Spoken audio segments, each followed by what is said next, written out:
No dia 24 de março de 2015, o avião da empresa Germanwings decolou normalmente saindo de Barcelona com destino a Düsseldorf, na Alemanha. O avião levava 144 passageiros e 6 tripulantes, e o voo deveria durar pouco mais de 2 horas. Porém, 40 minutos após a decolagem, foi notada uma descida acentuada do voo 9525, e então algo terrível aconteceu. O Airbus desapareceu de todos os radares.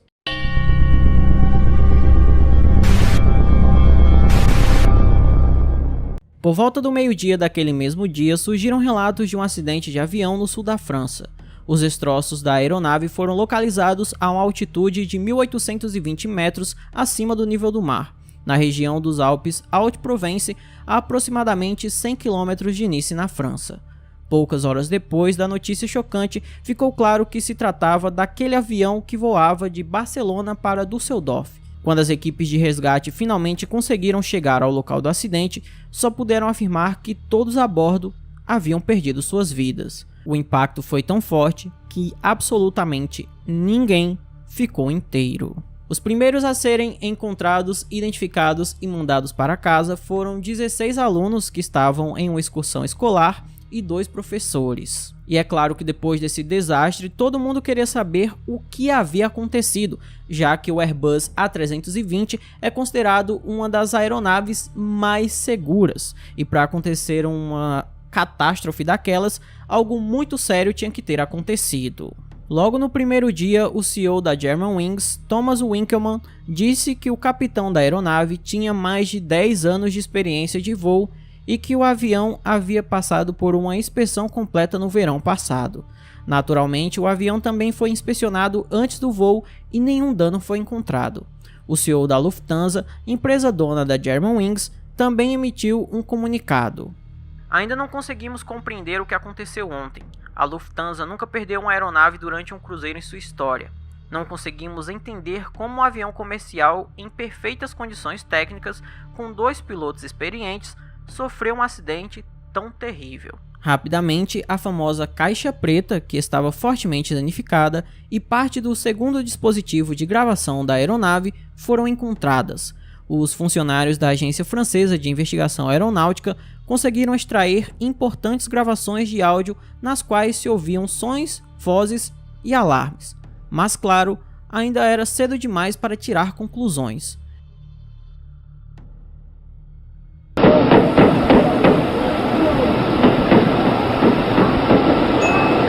Terrain. Pull up. Pull up. Pull up. Pull up. Pull up. Pull up. Pull up.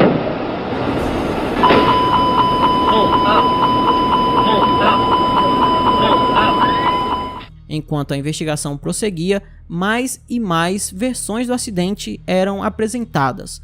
Uma teoria popular era que o vidro da cabine havia quebrado por algum motivo. Outro especialista sugeriu um problema mecânico, mas essas versões não deram respostas às questões principais. Por que os pilotos não pediram socorro? Mesmo com falha mecânica, eles poderiam mudar de rumo e desviar das montanhas, e nem o capitão nem o copiloto responderam aos apelos desesperados dos controladores de tráfego aéreo que registraram a descida perigosa. E mais tarde, isso tudo seria respondido. Surpreendentemente, os primeiros a apresentar uma teoria plausível e confiável do que aconteceu com o avião não foram nem franceses nem alemães, mas sim jornalistas estadunidenses do New York Times. Em um artigo publicado no jornal, eles afirmaram que a queda do avião se devia às ações inadequadas do copiloto Andreas Lubitz. Ele havia se trancado na cabine do avião sozinho e deliberadamente derrubou a aeronave. É óbvio que essa publicação chocou os leitores e deixou as autoridades boquiabertas. Andreas era um jovem forte que levava um estilo de vida saudável, pelo menos por fora, pois seu problema estava em sua mente. As conclusões tiradas pelos jornalistas já existiam nos documentos da investigação, mas ainda não haviam sido divulgadas. O primeiro-ministro francês, Manuel Valls, disse que todos os sinais apontavam para uma ação que não poderiam ser caracterizadas como criminosa, insana ou suicida. Angela Merkel, a então chanceler alemã, disse que as conclusões da investigação levaram a tragédia a uma dimensão nova e simplesmente incompreensível. Então, o que realmente aconteceu? Após estudar as gravações de voz, foi concluído que quando o piloto da aeronave saiu brevemente da cabine, o Andreas trancou a porta e não deixou que seu companheiro retornasse para dentro.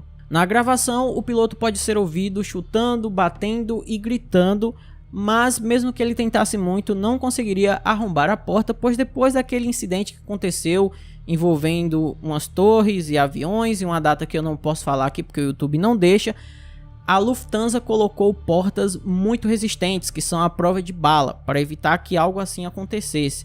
Então, por mais que o piloto insistisse, ele não conseguiria abrir a porta, a menos que o Andreas deixasse ele entrar, coisa que ele não fez. E durante todo esse tempo em que o capitão insistia tentando salvar a sua vida e dos passageiros, o avião continuava sua descida. Os especialistas concluíram que o copiloto Andreas Lubitz queria destruir deliberadamente o avião, e ele conseguiu. Durante a descida, Andreas não disse uma palavra, mas até o final pôde-se ouvir sua respiração calma. Depois que a investigação foi concluída e seus resultados anunciados oficialmente, todos se interessaram por uma única pergunta: por quê? As autoridades não comentaram a religião do piloto, mas afirmaram que ele não fazia parte de nenhum grupo criminoso. O CEO da Lufthansa disse que Lubitz passou em todos os testes médicos e de aviação.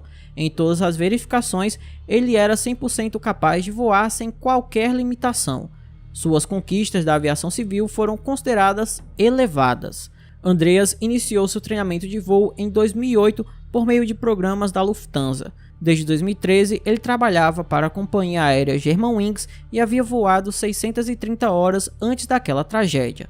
Então é óbvio que a empresa vai tirar o dela da reta, dizendo que o piloto era extremamente qualificado e que estava nas mais perfeitas condições mentais, o que é uma mentira, já que a investigação mostrou que o Andreas Lubitz sofria de depressão severa. E assim, na minha humilde opinião, talvez eu esteja sendo muito preconceituoso, mas uma pessoa com esse diagnóstico não pode ter a vida de outras pessoas em suas mãos. Uma pessoa assim não pode dirigir nem um carro, quanto mais pilotar uma aeronave.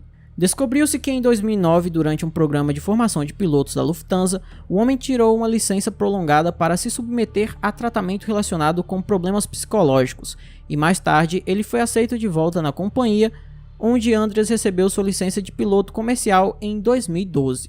Durante uma busca no apartamento dele e na casa de seus pais, foram encontrados documentos médicos que mostravam a presença da doença e o tratamento que ele fazia.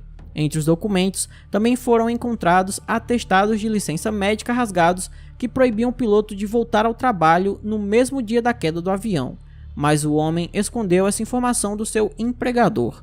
Além disso, uma análise do histórico de consultas de pesquisa do tablet de Andreas mostrou que o homem procurava informações detalhadas sobre o mecanismo de travamento da porta da cabine do Airbus.